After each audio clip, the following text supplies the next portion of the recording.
Napakagandang gabi po sa ating pong lahat. Amen. At sige po, palakpakan po natin ang ating Diyos. At sa lahat po ng mga sumusubaybay po dyan sa mga tahanang po ninyo, mga nanonood po sa FB, ngayon po, pagpalain po tayo ng ating Panginoon. At muli po, ating po siyang sambahin, ating po siyang papurihan. Lagi po natin tatandaan po ang kabutihan po ng ating Diyos sa ating pong mga buhay. Sa araw-araw po na lagi po tayong umaharap sa mga at sa ating pong mga pagsubok, sa ating pong mga suliranin. Huwag po natin kakalimutan ng kabutihan po ng Diyos na palagi po nasa atin. Amen? At misa po, palakpakan po natin ang sa kanya na po lahat po ng papuri. Panginoon, kami po'y lumalapit sa iyo. Kami naman banal, kami po'y nagpapasalamat sa kabutihan mo. Kami po ay nandito ngayon para po minsan pa, Panginoon, magbigay po ng luwalhati sa iyong pangalan, Panginoon. Lord, maging masaming handog itong aming gagawin, Panginoon, ngayong gabi ito para sa iyo. Panginoon, Lord, kung may mga nagawa po kami mga pagkakamali, pagkakasala sa iyo, Panginoon, linisin niyo po kami ng iyong banal na dugo. Panginoon, sa lahat po ng mga nanonood, Panginoon, Lord, ayaw niyo po yung banal na spirito, Panginoon. Lord, sumaamin niyo ang gabi nito. Maraming salamat. Sige po, atin pong asambay ng ating Panginoon.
Yan.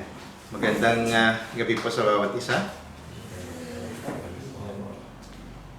Happy birthday, Brother Joey. Kahapon, ano? Invited po kayo sa Starbucks mamaya pagkatapos ng prayer meeting. Isasabay niya tayo dun sa pagsundo niyo sa mga empleyado. So, ibababa niya tayo doon, tapos susunduin na lang niya tayo pag nakapagkape na tayo. Pero hindi mo sagot, di ba?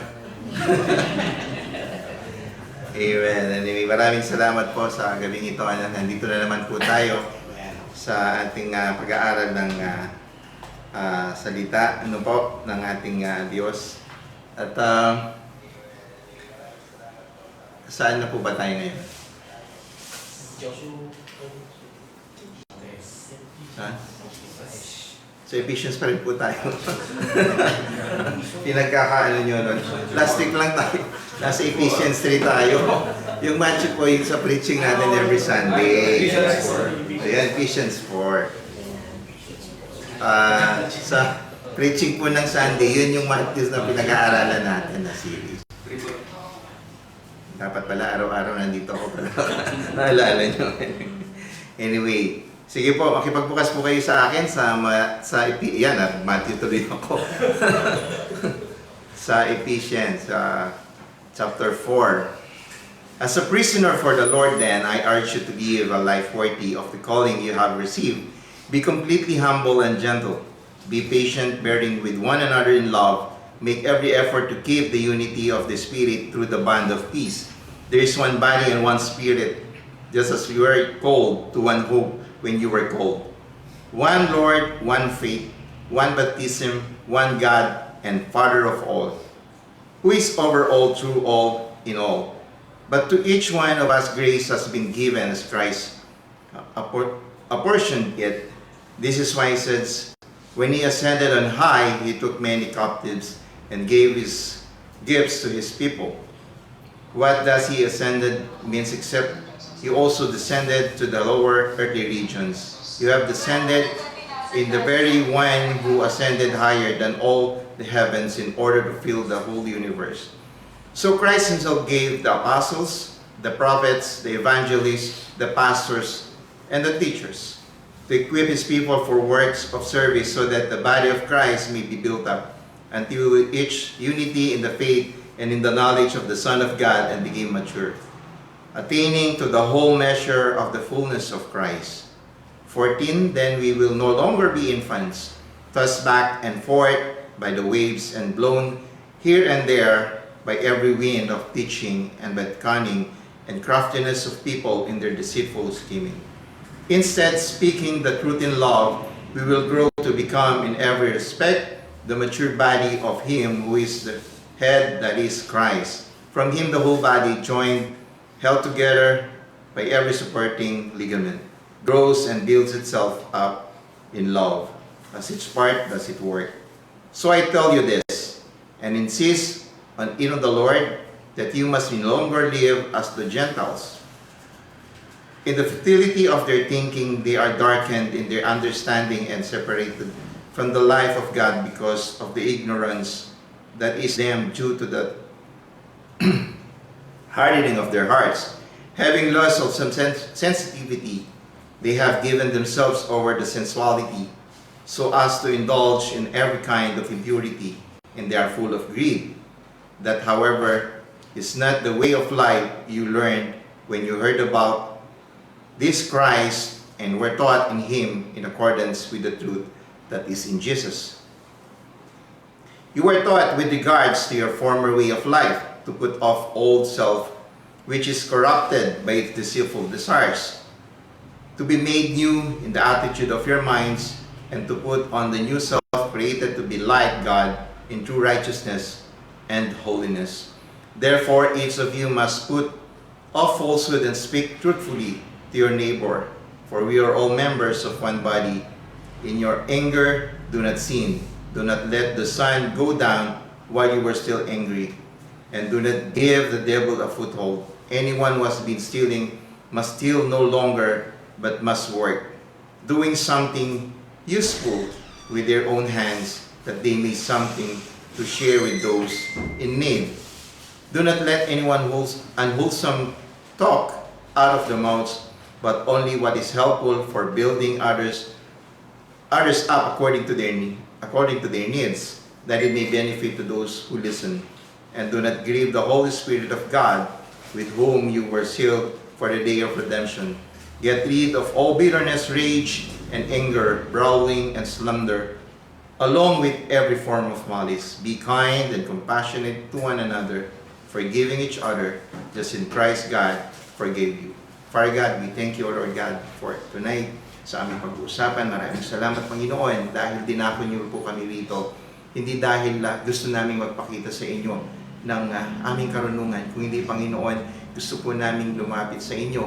Nabigyan niyo po kami ng katalinuhan upang mapag-aralan, Panginoon, ang inyong banal na salita. Upang kami, Panginoon, ay lumakad ng may kabanalan sa inyong harapan, Panginoon. Lord, maraming salamat po dahil nandito kami, palagi niyo kami tinuturuan kung ano ang tama, O Lord God.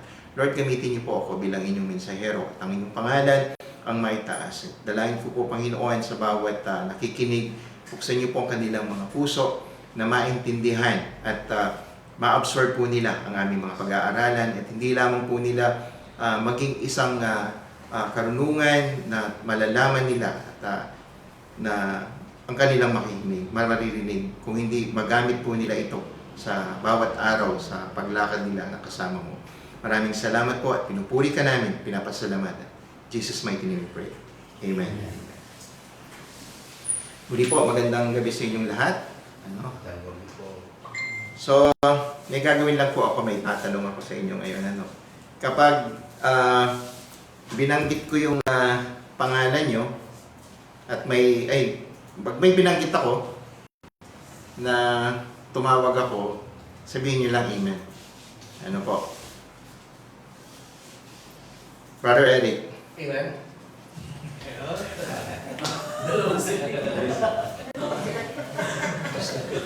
Wala pa ako sinabi, ano? Pastor Eric. Amen. Brother Bob. Amen. Pogi.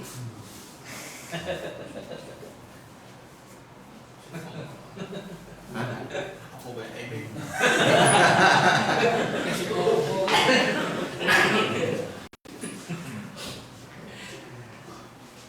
Pastor Romel. Bakit ko po tinawag ang mga pangalan ninyo? Alam niyo po, yung your identity is your name.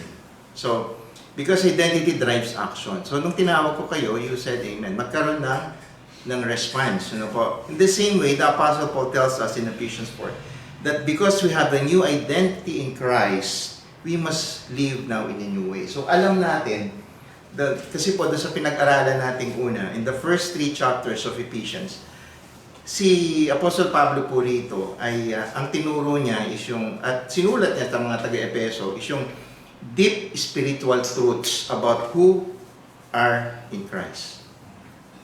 Po, so pinakilala tayo, sino to? So magbalik na lang po tayo doon sa pinag-aralan natin. Doon sa chapter 1 to 3, sabi, we are chosen by the Father, which is in chapter 1. Redeemed by the Son, then sealed by the Spirit, made alive with Christ, brought near by His blood, at saka yung sa chapter 2 po, and being built into a dwelling place for God. Ngayon po, sa chapter 4, ang ginawa po ni Pablo, kasi doon sa una po, pinakilala tayo, yung identity natin bilang believers, bilang Kristiyano, tagapagmana, yan po yung binigay sa atin tinuro sa atin ni Apostle Pablo. Actually, sulat niya ito sa mga taga-Epeso, which also applies to us. Ngayon, dito po sa chapter 4, si Paul, si Apostle Pablo, nag-shift siya from doctrine to duty, and from identity to lifestyle. So ano ba yung natin bilang anak ng Diyos, bilang ilang believers? He urges us to live in a way that reflects the truth of who we are. Sino ba tayo? Kasi sinasabi ni Apostle Pablo, anak tayo ng Diyos. Tama po ba? Pero kung tatanungin ko po kayo, sino ba ako talaga? Sino ba tayo talaga? Tinatawag tayong believers, tinatawag tayong Christians. But who are we really? Ano po? So let us walk through this chapter under the 3 three headings po. Gumawa ako ng tatlong ano dito. Major points, no? Mga points po rito. Tatlo lang naman, no? So mabilis lang to. Unang-una, ito yung paglalakad, ano ba sa Tagalog yung walk? Lakad, ano? Walk in unity, yan yung una. Pangalawa, walk in maturity. Pangatlo, walk in holiness. So, madaling tandaan, unity, maturity, holiness. Yan, tandaan po natin yan. Unity, maturity, holiness. Ito yung titignan natin, paano tayo napapaloob dito bilang isang Kristiyano o we are being called as believers. Ano? So yung lakad natin kasama ang Panginoong Jesucristo at ang banal na Espiritu. Ano yung sinasabi nating unity? Walk in unity, walk in maturity, at walk in holiness. Unang-una, sa Ephesians 4, verse 1 to 6 po tayo. Ano? Walk in unity. Sa verse 1, sabi dito, I therefore, a prisoner for the Lord, urge you to walk in manner worthy of the calling to which you have been called. Si Paul dito, nire-remind niya tayo, he is writing. Saan po? Anong sinabi ko? Saan niya sinulat to? Sa bilangguan. He is writing from a prison cell. Saan siya nakulong? Sa Rome. Sa Roma. So, he's writing from prison, not out of comfort. So, nung sinusulat niya to, talaga, di ba, sabi niya, I urge you. He is writing not out of comfort, but conviction. He doesn't say, I suggest. Hindi niya po sinasabi doon sa una, I suggest. But, anong sabi niya? I urge you. No? Ito po, nagpiplit dito si Paul na hindi niya sinabi sa mga, hindi niya sinabi ng mga Epeso na suggestion ko ganito gawin nyo. Hindi po. Hindi niya sinasabi ganito. So, like a father na sinasabi niya, ito ang gawin nyo. Kaya nga sabi niya, I urge you like a father pleading with his children. So, ganito ang sinasabi niya, walk in unity. The unity of the Spirit cannot be created by any human. So, anong ibig ko sabihin pong unity dito? Tayo, bilang isang mananampalataya, believers, we must unite together. So matutunghayan po natin dito, anong ibig ko sabihin na kailangan tayong mag-unite? The unity of the Spirit cannot be created by any human being. It already exists for those who have believed the truth and received Christ as the Apostle proclaimed in chapter 1 to 3. Sino tayo? We are adopted. Tama? Tayo mga hintil, adopted. The kingdom of God. So, nung na-receive natin si Jesus Christ, sinong nananahan sa atin? Ang banal na Espiritu. Nako. So, yung unity sinasabi ko yan, if we don't have that same identity, we cannot be united. Diba? Nakita na ba kayo ng mga sa isang preso may nagkakagulo palagi? Di ba yung mga nagkakagulong ito, may mga kanya-kanya silang grupo. They cannot be united kasi may kanya-kanya silang But doon sa isang grupong yun, united sila dahil identified sila na hindi ko alam yung mga sa na lang. Minsan sa Baguio dati merong merong kakagulo. Mga Ilocano at saka Kapampangan group. Oh, nagkagulo pala yun. No? So merong away yan noon. Pero ngayon wala na. No? So, the Ephesians are now keep the unity of living. So tayo, yung mga sinasabi ni Pablo rito, we must keep the unity of living. Kasi tayo nga, identified na tayo as Christians. So the Holy Spirit living in us. So, ang sabi ni Paul dito, Ephesians are now to keep the unity living. So, kailangan magkaisa sila. A life worth of the calling they have received. Sabi sa verse 1, spiritual unity is maintained by loyal to the truth and keeping it step with the Spirit, through the Holy Spirit. Anong sabi po sa Galatians 5:22 to 26? Sikat na verse to.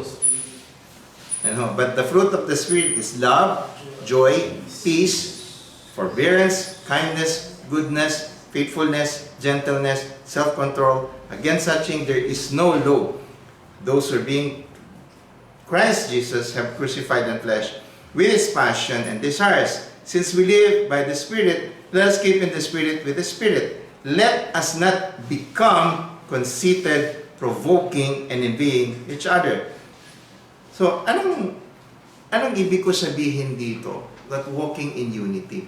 Tingnan natin, what does this walk look alike? If you try to imagine, paano kaya itong lakarin nito o lakbayin bilang isang Kristiyano na magkakasama?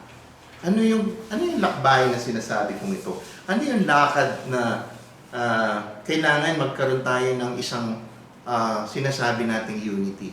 Na hindi tayo dapat nagkakaiwa-hiwalay.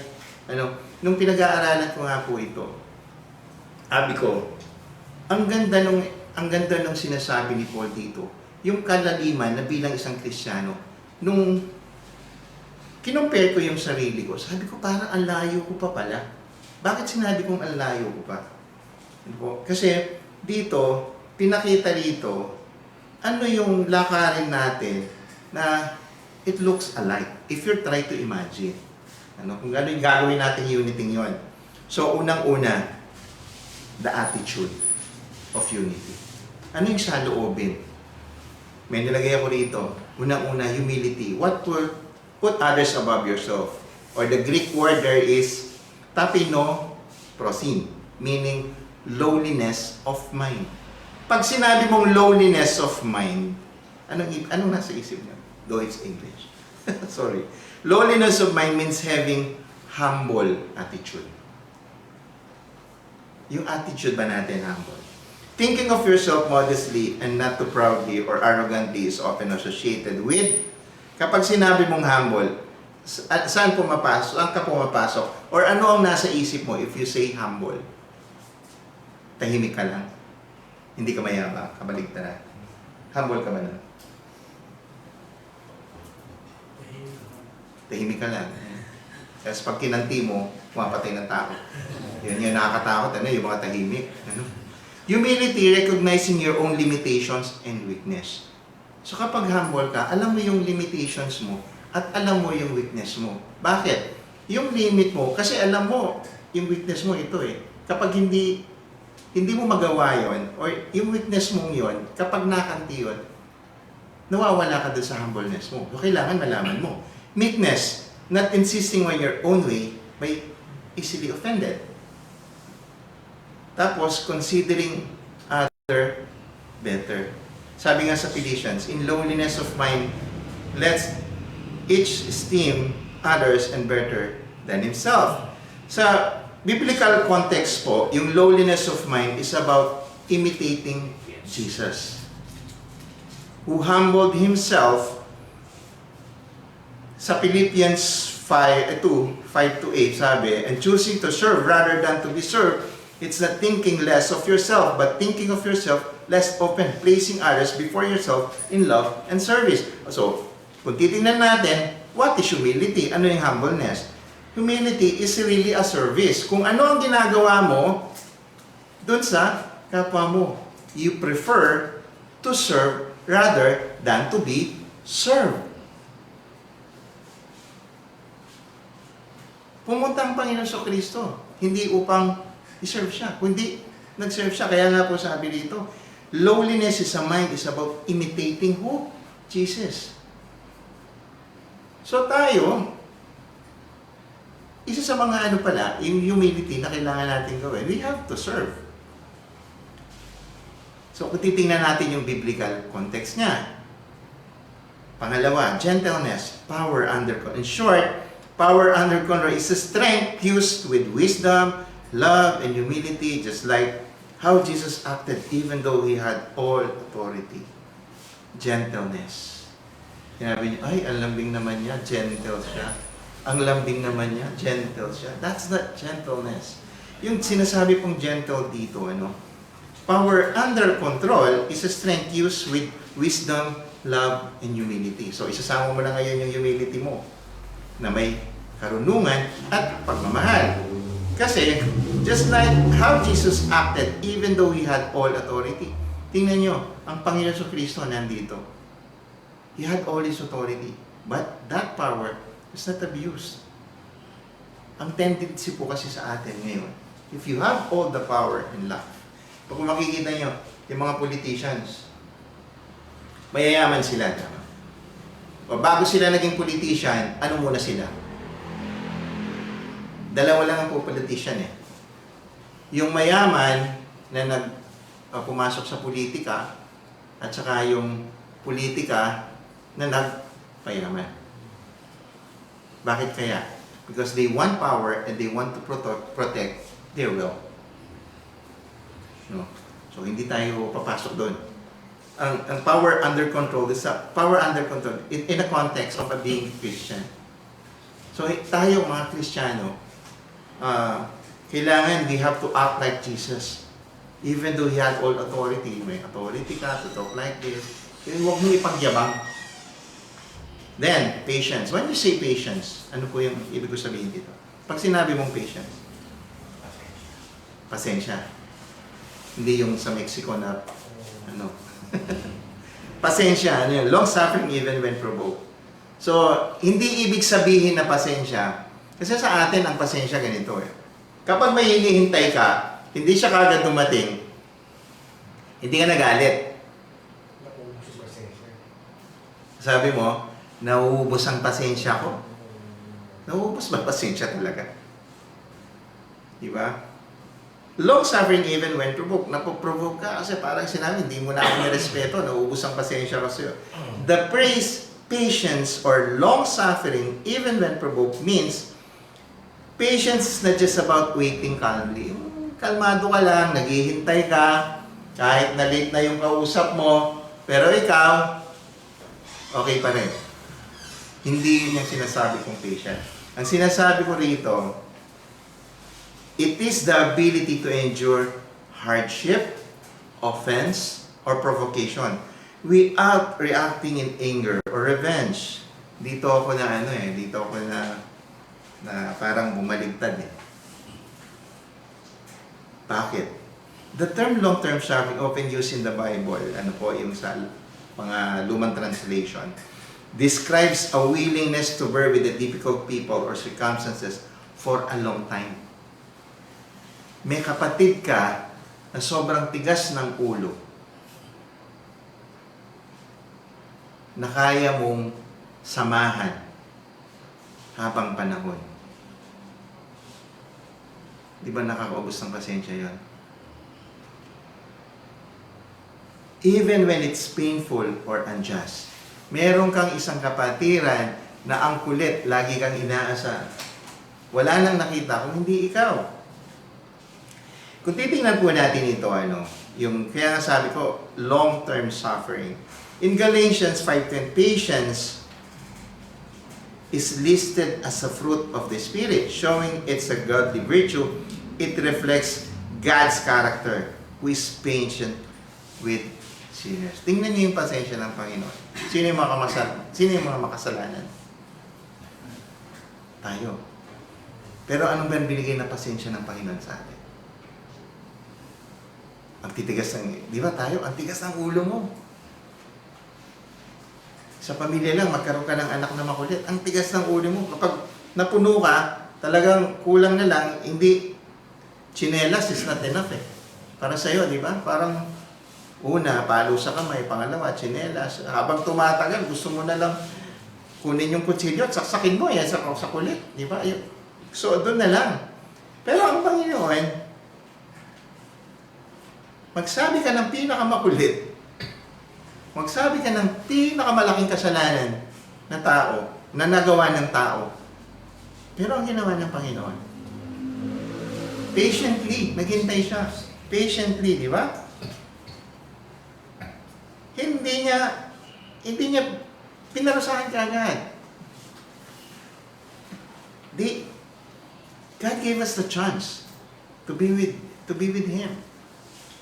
Kung makikita na sa chapter 1, 2, 3, anong ginawa niya? Tayo pa, ginawang tagapagmana. Dahil sa mga kasalanan pa rin natin. When someone insults you repeatedly, but you respond with calmness and forgiveness, that's long suffering. So kapag may nag-iinsulto sa'yo, talagang Alam niyo, pinakamahirap sa ating mga Kristiyano, sino po nagda-drive sa inyo? Amen. Amen. Kapag kinat ka, anong gagawin mo? Yung mumura. Huwag mong sasabihin ngingiti ka, sabihin mo, hey, thank you! Ako, guilty ako doon. Minsan, nagagalit ako, talagang bubusinahan ko. Nung binasa ko nga ito, naku Lord, sorry. Ikaw, Joanne. Ha? Nasa isip lang. Pero yung isip mo, nagmumura ka pa. Ay, hindi naman. Di ba, nagagalit ka? When someone tells you repeat, but you respond calmness and forgiveness, that's long suffering. Yun yung sinasabing long suffering. So, maliit na bagay. Pero pag dumating sa buhay mo, sasabihin mo, hindi, Kristiyano ako, hindi ko nagagawin yun. I tell you, no. We really have to search. At tingnan natin ang ating mga puso. Kasi, ganun nangyayari yun eh. Isipin mo, ikakat ka, tapos sinama mo ng malakas. Kung gagalit ka, kahit hindi nagsasalita yung bibig mo, yung nasa isip mo, galit ka. It's a choosing love over retaliation. Gusto natin gumante. Amen? Ang nasa isip mo, nagalit ka, gaganti ako. So, tanong ko ngayon, yun ba yung lakad natin sa Panginoon? Even when your emotion says otherwise. Talagang galit na galit ka na, no? In short, patience here means calm and gracious endurance even when you're tested or hurt. Kahit nasasaktan ka na, talagang yung pagpipigil nandun. Yung control. Then, next is bearing with one another in love. Choosing to stay, forgive, and walk together despite of flaws. The phrase bearing with one another in love, choosing to stay, forgive, and walk together despite the flaws. Ang ibig ko pong sabihin dito, yung bearing with someone means putting it up with difficulties, enduring their weakness, annoying traits, not giving up on them easily. Yung pagmamahal natin sa bawat isa. Kahit na yung kapatid natin sa Panginoon ay minsan may sumpong. Kung minsan yung patulo, wala sa tulo. Dumarating po sa atin yan. Pero kung minsan, anong ginagawa natin? Ay, nandito na naman si ano. Tapos anong gagawa mo? Anong ginagawa natin? Instead of showing love, anong ginagawa natin? Iniiwasan natin. Tama? Kasi bearing with nga eh. You bear with Him. Hindi mo ipakitang galit ka. Pakita mo yung pagmamahal mo. Doing this in love means your attitude is shaped by kindness, compassion, and desire for unity, not just tolerance. So, pinapakita natin yung totoong tayo bilang isang Kristiyano. So, if we're going to look at it in a biblical context in the mind, this phrase comes from Ephesians 4:2, where Paul urges believers to live in unity. Kung babalikan po natin yan, through humility, gentleness, patience, and love. Sa simple terms po rito, forgive even when other fails. Stay committed in relationships, especially in the other church or family. Even when others are difficult, we choose to love them anyway. We don't walk away, we walk with them, showing the same grace God gave us. May African proverbs po, no? Yung African proverbs na yun, ang sabi is, kung gusto mong lumakad ng mabilis, lumakad kang mag-isa. Kung gusto mong malayo ang iyong marating, ha? Kung gusto mo, mamasahe ka. Tama naman. So, kung gusto mong makarating ng malayo, yan, magsama-sama kayo. You walk together. So, African Proverbs po yan. So dito, ano naman ang gagawin natin? So meron tayong ano yung sabi ko kanina, dun sa point 1, yung attitude. Ano? So pangalawa, ano man ang saloobin ng walk natin sa Panginoon? The effort of unity. So ano yung effort naman natin to have that kind of unity? Make every effort to keep the unity of the Spirit through the bond of peace. Ang ano po kasi, ang unity is not just automatic. It must pursue, protect, and preserve. Not with division, gossip. Kailangan po kasi, ulitan, balikan natin. Nung nakatanggap ka, you believe about the truth and you accept Jesus Christ as your Lord and Savior, nanahan sa iyo ang Holy Spirit. Tama? So, you have to bear fruit. Amen? Amen. So ngayon, kailangan i-maintain natin. Kailangan i-protect natin yon. Hindi yung may kaibigan ka, ginagawang ganito, nakisawsaw ka. Parang maalis ka. No? So, kailangan meron tayong effort din na gagawin through that unity bilang Kristiyano. So, paano natin mabubuo itong lahat nito? Kasi sa isang unity, meron tayong kailangan na isang pundasyon. Yung pundasyon na yon ay kailangan na iisa ang ating paniniwala.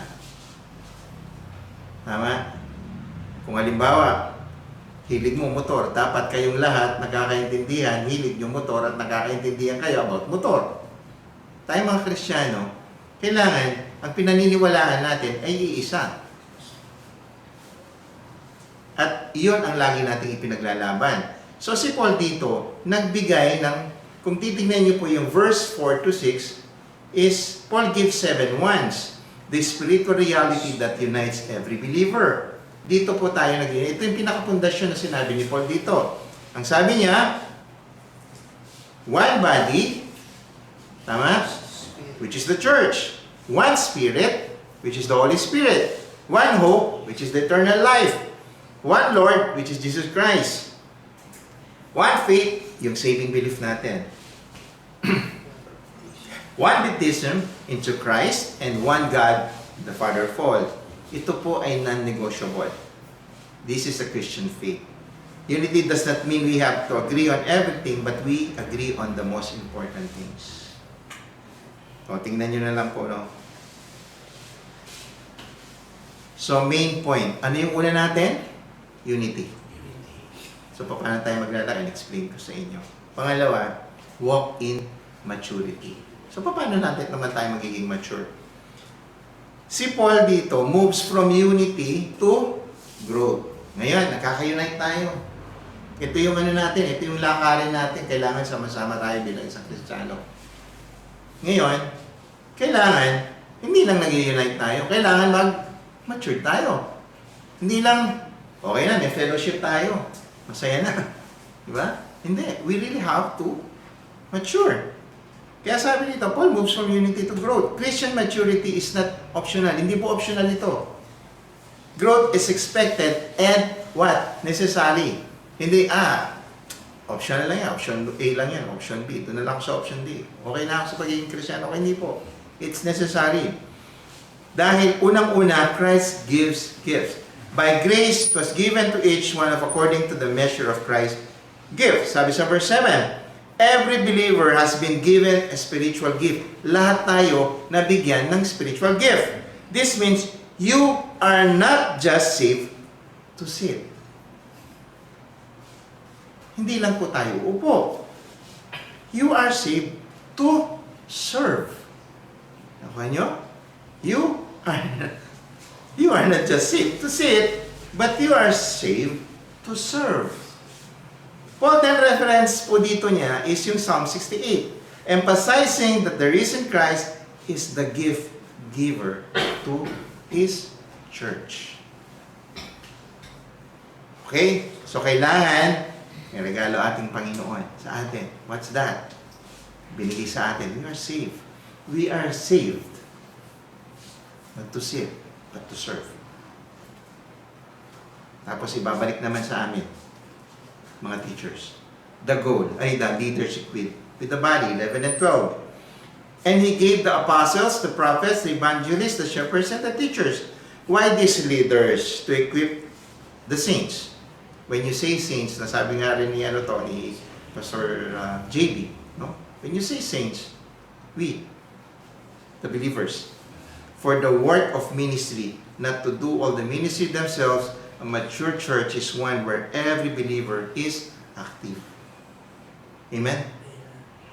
Hindi lang po itinalaga, unang-una, namin, bilang pastor, bilang leaders, bilang deacons.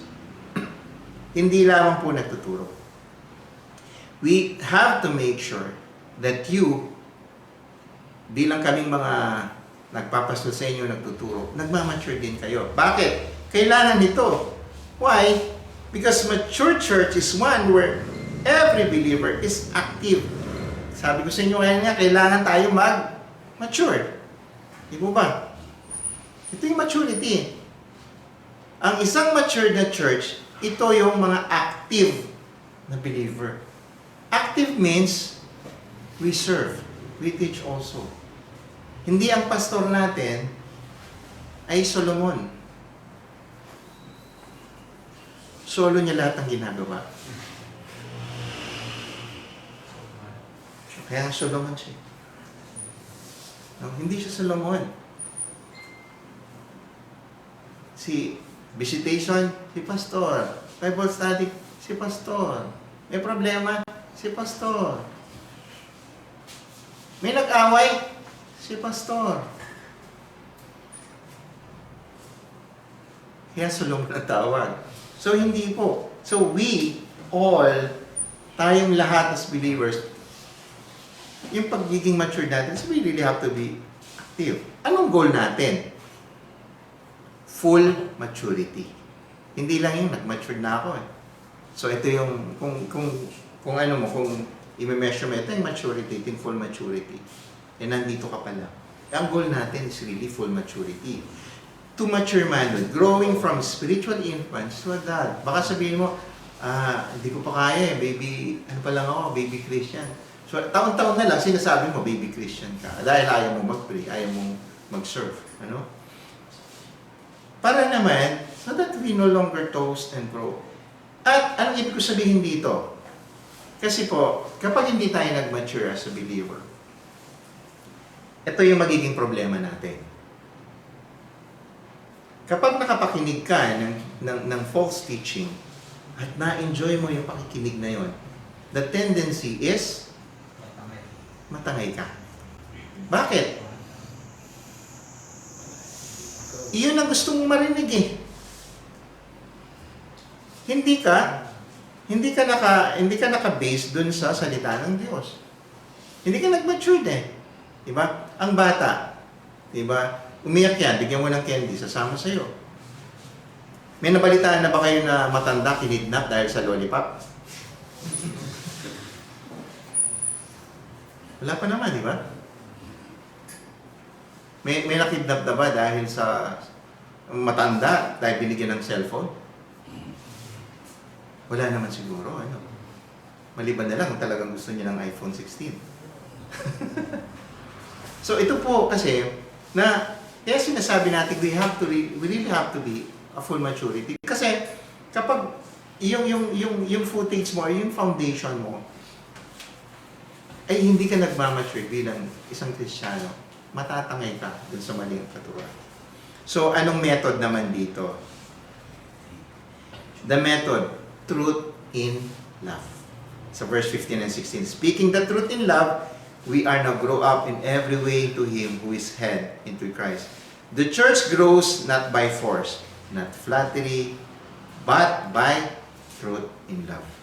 When each part works properly, the whole body itself. So anong method nga po ito? Yung pagmamahalan natin, yung fellowship natin. Ito yung inner-urge ni Apostol Pablo dito. So, yung katotohanan na pagmamahal. Yung pagmamahal na binigay sa atin ng Panginoong Hesukristo. Yun ang magiging natin, pundasyon. Ano po? Think of a human body na tayo. Kung wawatak-watak tayo, kung may sariling isip yung utak mo na ayaw niyang pagalawin yung kamay. O, example na lang, kapag ang isang tao may stroke, ano nangyayari? Nawawala yung ibang senses niya, hindi makagalaw. So, ganun din po tayo. So, kung nawawala tayo kaya napaka-importante po, napaka-importante na maggaan itong gawain dahil sa pag-mature natin. At yung paggamit ng, lagi niyang tatandaan, binigyan tayo ng spiritual gift ng Panginoon. So, pangatlo, dito na yung huli. Walk in holiness, Ephesians 17-32. 4:17 to 13. Now, Paul addresses how we live day by day. Being saved doesn't mean we stay the same. We must no longer walk as the Gentiles do. Meron po kayong Tagalog version ng pakibasa na. Pakitingnan niya yung yung 17. Anong sabi doon? You must no longer walk as the Gentiles do. Sa 17, anong sabi sa Tagalog? Ibang version. Huwag na tayong mamuhay gaya ng mga hentil. Ibang version po, meron kayo. Mabuting balita. Sa mabuting balita. Central version sa po. Sa King pangalan. ESNP. Sa pangalan ng Panginoon, ikinikit ko, huwag na kayong mamuhay gaya ng mga taong hindi nakakakilala sa Diyos. Oh. Hindi nakakilala. Doon sa isa, dito ginamit Gentiles, mga hentil. Ito, hindi nakakilala. So it's addressing to us, we are Gentiles. The description of the old life. Yung tayong nung hindi pa tayo nakakilala, tingnan nga natin, yung a walk of in holiness. Sino ba tayo dati? Nung hindi pa tayo na-adopt. Sino tayo? The description of the old life, so 17 and the 19. Tayo, sino tayo? Future thinking. Tayo yung, kung sa Tagalog po, makikita niyo yan isa-isa. Pero ito, ang ginawa ko, pinagsunod-sunod ko lang. Sabi dito, walang saysay na pag-iisip. Dark and understanding. So yung pang-unawa natin, wala tayong mga pang-unawa. Hindi natin naiintindihan kung ano yan. Alienated from God. Napakalayo natin kapag may isa from Mars pumunta rito, ang tawag natin sa kanila alien kasi they don't belong here. But we already belong to God. So we're not alienated anymore. So wala sa Panginoon, alien ka. Hardened hearts, matigas ang ating mga puso. Then given over sensuality and greed. Yung binibigay natin ng ating sarili sa kahalayan at kasakiman. Ito yung tragic picture of our life before without Christ. Patay tayo sa loob, pero buhay tayo sa labas. Hindi na nakilala ang Panginoon. Ito naman yung the new life in Christ. Kanina, ito yung old life. Ito yung new life naman. Put off your old self and put the new self, created after the likeness of God. Christian transformation, not just a behavior, it is a change in nature, like removing dirty clothes and putting on a clean one, so we leave the past behind. So, kailangan iwanan na natin yung mga nakaraan. So, ito po yung mga real life examples of a holy walk. So, dito naging practical si Paul. Ano yung mga sinasabi niya? Ito yung kailangan nating iwanan. So, naging practical dito si Apostol Pablo. Sabi niya unang-una sa verse 25, huwag ka magsinungaling. Tell the truth. Pangalawa sa 26, don't let anger linger. Huwag hayaan yung galit ang mamutawi sa buhay mo. Stop stealing, start giving. Hindi lamang po yung pagnanakaw na material dito. Maraming ibig sabihin dito yung pagnanakaw. Use words to build up and not to tear down. Don't grieve the Holy Spirit. Pag sinabing grieve the Holy Spirit means live in a way that honors God. by walking in love, purity, truth, and unity. And ito po yung pinakahuli sabi dyan sa verse 31 to 32. Be kind, tender-hearted, and forgiving. Ito yung gustong iparating na real life examples of a holy walk, sinasabi ni Apostle Pablo dito. Anong standard? Sinasabi ni Paul dito. Saan niya kinuha yung standard niya? Anong standard niya? Yung standard niya po dito is, as God in Christ forgave you. Kung paano tayo pinatawad ng Panginoon Kristo, ganon din tayo, sabi ko sa loob-loob ko. Ang lalim ng gustong sabihin ni Apostol dito. Napaka-practical, napaka-simple, pero napakalalim ang ibig kahulugan. That's a motivational and model na sinasabi niya rito. Kasi po, bakit sinabi kong napakalalim? Sabi, sino na yung nagkasala sa'yo, pero binigay mo yung kapatawaran?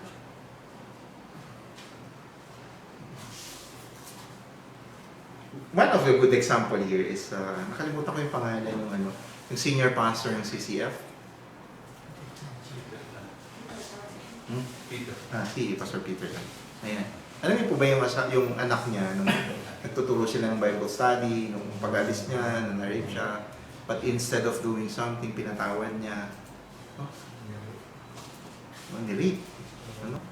So, anong naging modelo niya?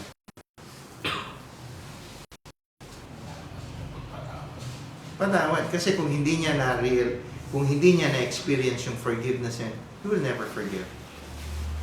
Kung hindi mo na-experience yung pagmamahal, pagpapatawad ng Panginoon Kristo yun, and you are not feeling guilty on what you are doing, it means the forgiveness, hindi mo pa tinanggap.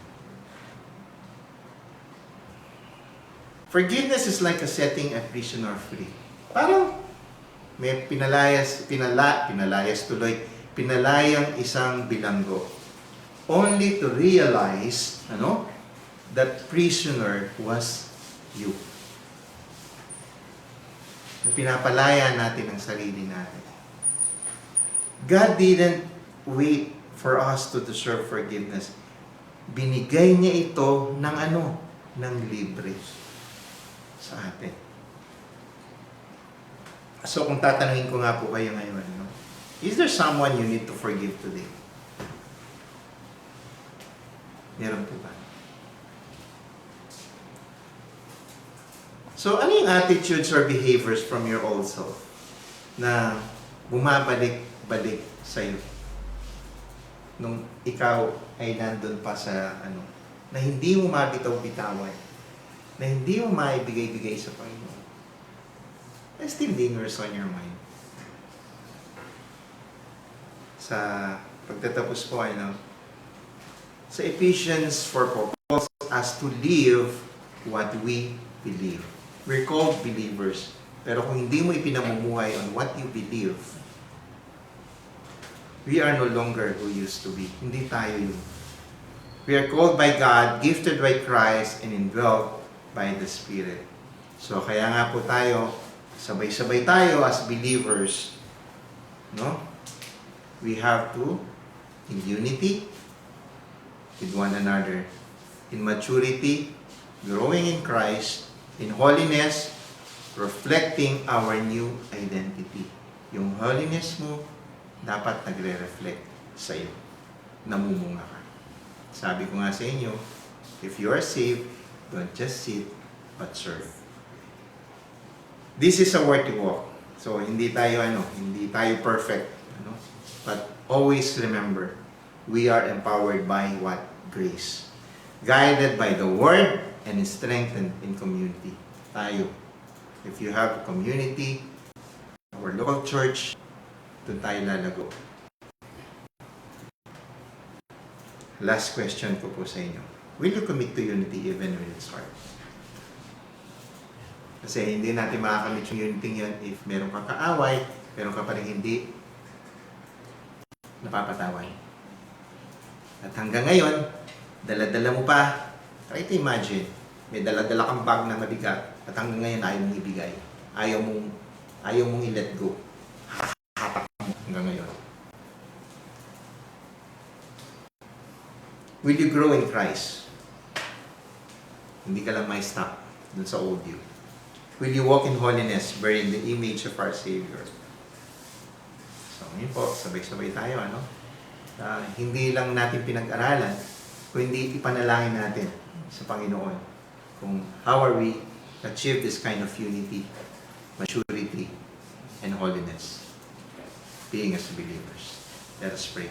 Father God, muli po salamat sa inyong salita ang ibinigay po sa amin. Lord, we pray na give us the wisdom, the knowledge, and understanding, O Lord, to be united as one in body, Panginoon, sa piling mo, Lord. Lord, hayaan niyo, Panginoon, na patuloy po kami, Panginoon, na mag-aaral ng inyong salita. And our goal is to have the full maturity in our life, O Lord. To walk with you in holiness, O Lord. Lord, maraming salamat sa inyo. Maraming salamat sa mga itinuturo niyo, O Lord God. Lord, it's not easy, O Lord, for us na sa aming mga effort, we cannot do it, O Lord, without you, Lord. Without the guidance of your Holy Spirit, Lord. Lord, maraming salamat sa banal na Espiritu na namumuhay sa amin, Panginoon. At maraming salamat po sa bawat isa nagbibigay ng kalakasan sa aming mga kapatid na laging nagko-comfort sa amin kung kami may problema sa aming mga pagkakasala, na through you, O Lord God, kayo po naging modelo namin at motivation, O Lord God, kung paano kami magbigay ng kapatawaran. Kapatawaran din sa mga nagkasala sa amin. Maraming salamat po, Lord, sa lahat ng ito. At kuyaman po, Panginoon, ang tanging Diyos na buhay, Hari ng mga hari, O Lord God. At nagbibigay ng grasya, pagmamahal sa amin, ng walang kapalit. And the unconditional love na pinibigay niyo po sa amin. Pinupuri ka namin, pinapasalamatan sa matamis na pangalan ng aming Panginoon sa Kristo. Amen.